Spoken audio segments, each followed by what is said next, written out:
Alright, so no doubt in high school you learned how to solve linear equations. What do I mean by linear? X to the power 1. So ax plus b equals 0. You just move b over and you get x is equal to negative b over a, assuming a is non-zero, of course. You know how to solve quadratic equations. Suppose we have ax squared plus bx plus c equals 0. You could complete the square if you want and derive the quadratic formula, but the short version is that x is equal to negative b plus or minus the square root of b squared minus 4ac all over 2a. Again, assuming a is non-zero, otherwise it's not a quadratic.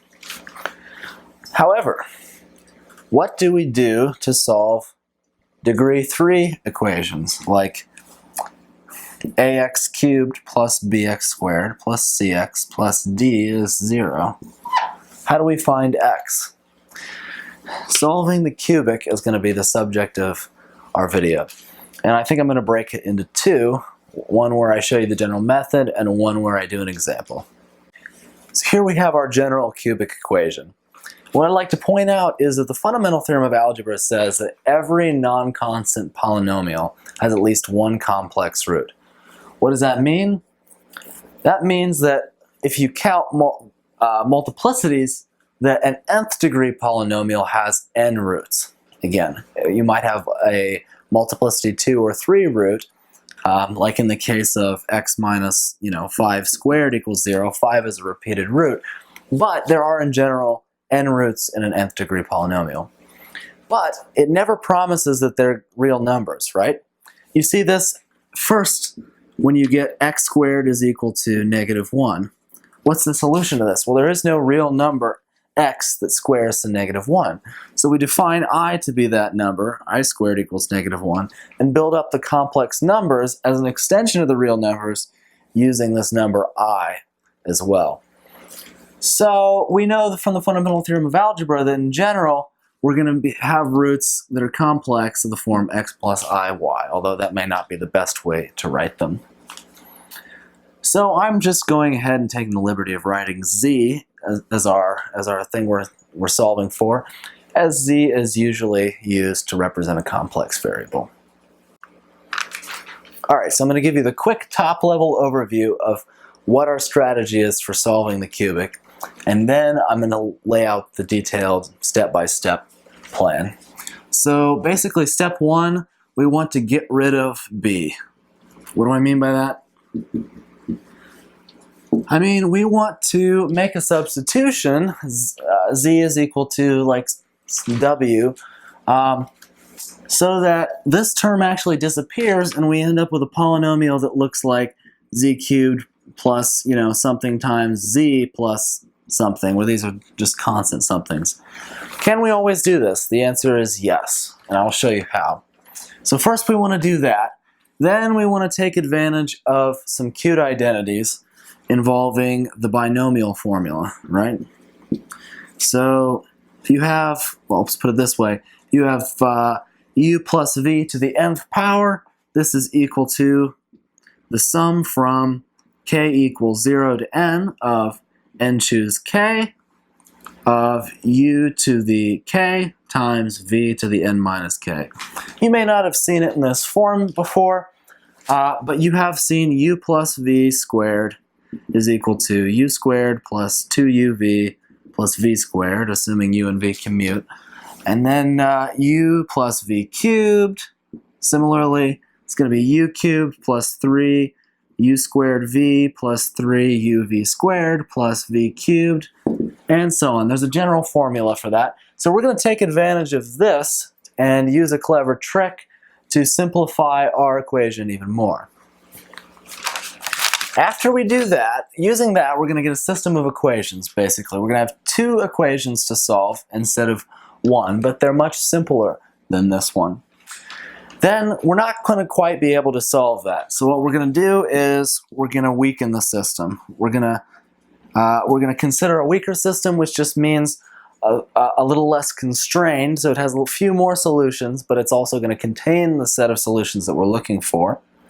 And then we're going to use another cute trick, very similar to this, to solve that.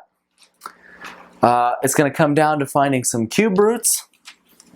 So solve weaker system. So we're going to use a trick and find some cube roots. Then we're going to figure out which ones sort of work to solve the stronger system. We're going to work backwards. So solve stronger system. And then lastly, we're just going to back substitute all the way back through all this. And that will give us our 3 complex roots to this polynomial. This is top level overview. Now let me give you the detailed plan. Alright, step 1 was substitution. We're going to make the substitution z is equal to w minus b over 3a. And of course we're assuming that a is non-zero, otherwise this wouldn't be a cubic polynomial. Okay, what does this give us? Well, we have a w minus b over 3a cubed plus b w minus b over 3a squared plus c w minus b over 3a plus d is equal to 0. So now we've got to expand this out. What we're going to get is a times w cubed minus 3w squared times b over 3a plus 3 times w times b over 3a squared, and then minus b cubed all over 3a cubed, whatever that is, plus b times w squared minus 2b over 3aw plus b squared over 9a squared plus c times w minus b over 3a plus d is equal to 0. Nasty substitution. Okay, let's go a little bit further. So this is going to give us a w cubed minus, the 3's are going to cancel, the a's are going to cancel, so minus bw squared plus 1 3 is going to cancel and 1a is going to cancel, so we're going to have bw all over 3a minus, that would be b squared, sorry, minus b cubed all over 27a cubed. Now this set of parentheses, plus bw squared minus 2b squared w all over 3a plus b cubed all over 9a squared plus cw minus bc all over 3a plus d is equal to 0. And what I want to draw your attention to in particular is the fact that this term perfectly cancels this term, so that we have no coefficient multiplying w squared. So because these are arbitrary numbers, I'm just going to rewrite it in the form after having divided by a, which is non-zero, so that's okay. We're going to write w cubed minus pw minus q is equal to 0. And p and q are in general just some complex numbers. So this is our new equation that we have to solve, which is simpler than that one. All right, time for step 2. I've written all that up here so we don't forget it. Now we're going to use a wonderful trick from the binomial theorem. And that is going to be, suppose we have a u and v, as I alluded to, and u plus v cubed, we know, is equal to u cubed plus 3u squared v plus 3uv squared plus v cubed for any u and v, right? Or we could simplify this to u cubed plus v cubed plus 3uv. We take a factor of 3uv out of both, and you get u plus v. Now, we can move this to the other side, and what will we get? We'll get that u plus v cubed minus u cubed plus v cubed minus 3uv times u plus v equals 0. Now, what good did this do us? Well, we have this true statement, but notice the similarity here. There's a cubed and a cubed, a single term and a single term. What if we could make that fit this bill? Then we would automatically get the fact that it's equal to 0, right? So what we're going to do is we're going to set w is equal to u plus v in this case. Then what do we get? We get w cubed minus 3 times u times v times w again, and then minus u cubed plus v cubed, minus u cubed plus v cubed equals 0. Notice the similarity to our other equation. All we would have to do in order for them to be the same thing would be to set p equal to 3 times u times v, and q is equal to u cubed plus v cubed. Or, if you like, let's rearrange this so that it's q equals u cubed plus v cubed, and p is equal to, or rather, sorry, p over 3 is equal to u times v. So now we have a system of two equations in two unknowns. And you'd think, oh, well, it's easy from here. Well, it's not quite easy, because in this equation we have u and v cubed, and in this one we have just u and v.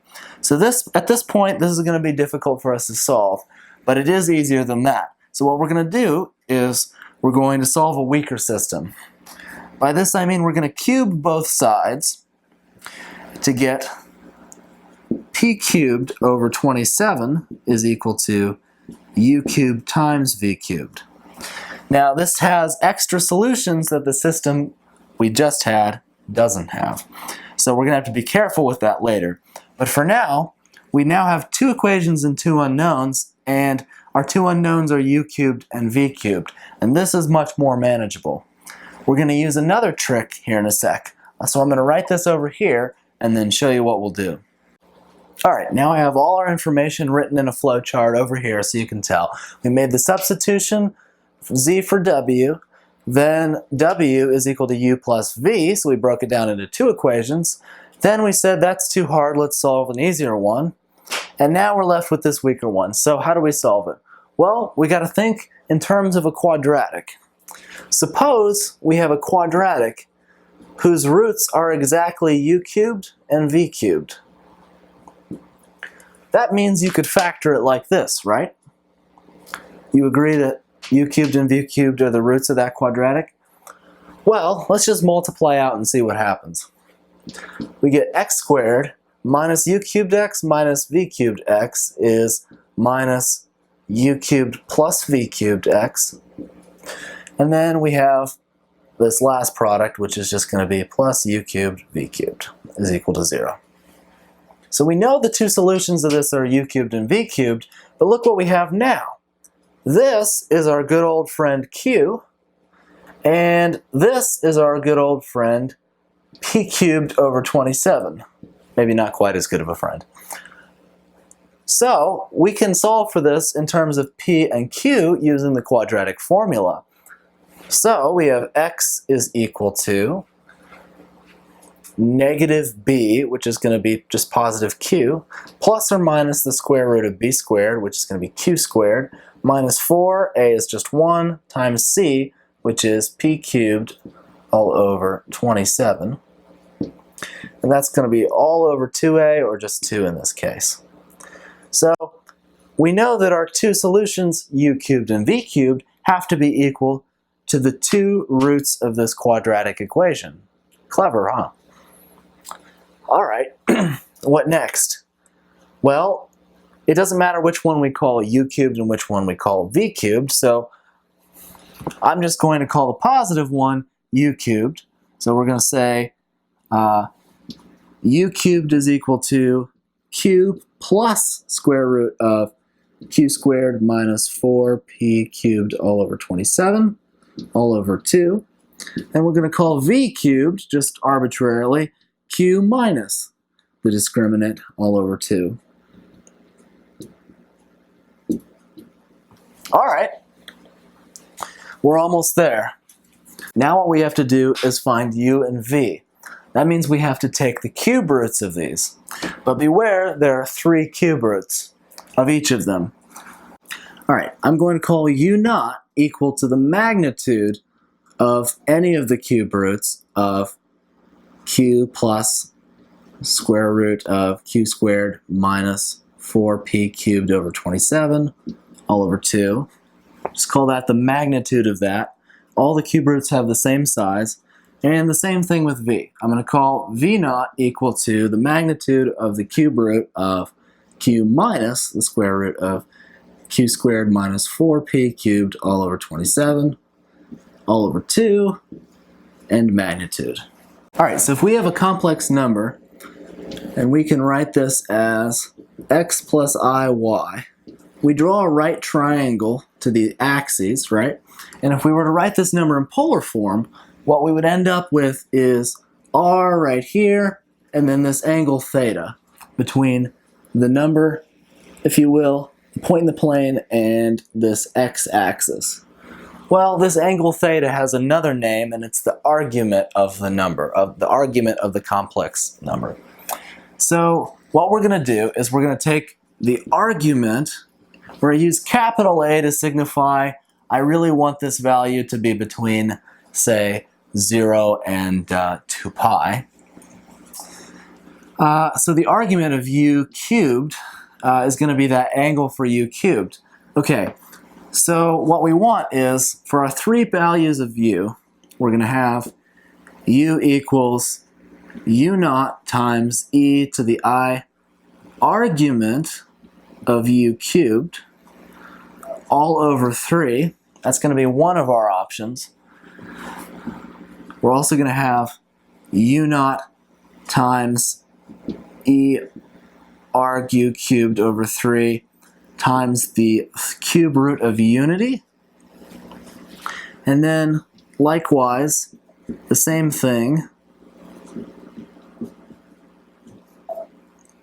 times the cube root of unity squared, where the nth root of unity, the primitive nth root of unity rather, is equal to e to the 2 pi I divided by n. In this case, it's the cube root of the primitive cube root of unity is e to the 2 pi I over 3. And similarly with v, there are going to be 3 possible values we could get for v. It's going to be v naught e to the I argument v cubed over 3, v naught e to the I argument v cubed all over 3 times the primitive cube root of unity, and v naught e I arg v cubed all over 3 times the cube root of unity squared.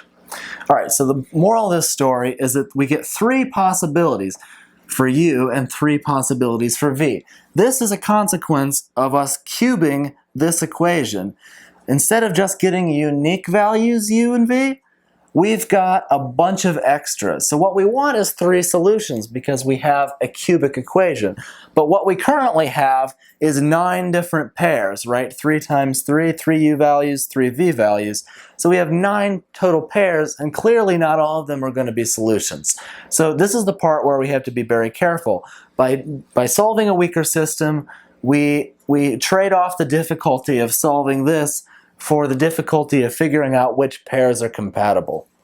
Okay, so essentially if you have some particular u value, let's call it capital U, and some particular v value of these, capital V, if I have a u and a capital U and a capital V that satisfy this equation, our stronger equation, then all I have to do is find one pair, and then I know what all 3 solutions are. They're going to be, so if we have u and v, it's also going to be u omega 3, right, the cube root of unity, v cube root of unity squared, and u cube root of unity squared, v cube root of unity. Because these 3, what happens is they multiply to what their cube root of unity, which is 1. They multiply to 1, and these multiply to 1, so that you get the same product, p over 3, which is what we're trying to get. So all you have to do is find one pair, and then we have all three pairs. Then what do we do with all three pairs? Well, we take u plus v. We take u omega 3 plus v omega 3 squared, etc., and we get these three w values. Then we substitute the w values back in terms of z. So we have w is equal to, or z is equal to w minus b over 3a, which means for each value 1, 2, 3, we have our three w values. You add or you subtract b over 3a from those, and you get your three z values, and those are guaranteed to be solutions of the cubic equation. I know it's absolutely wild. It's such a good time. So in the second video, I don't want to wear you out too much. So in the second video, I will do an actual example of this and show you how to solve a cubic equation.